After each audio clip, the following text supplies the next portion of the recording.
Maleta. Ah. Ah. Ah. কাকা খইল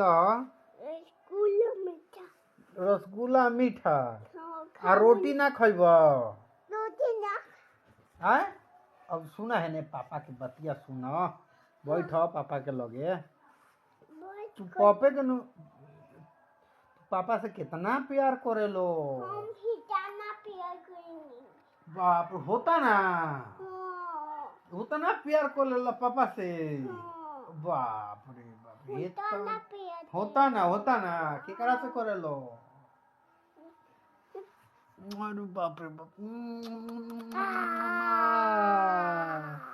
बेटा हमार करेले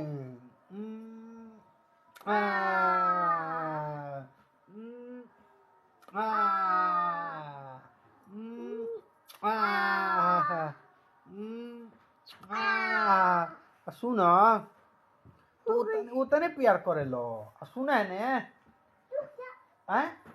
अब के भागत रहो तो खइबा ना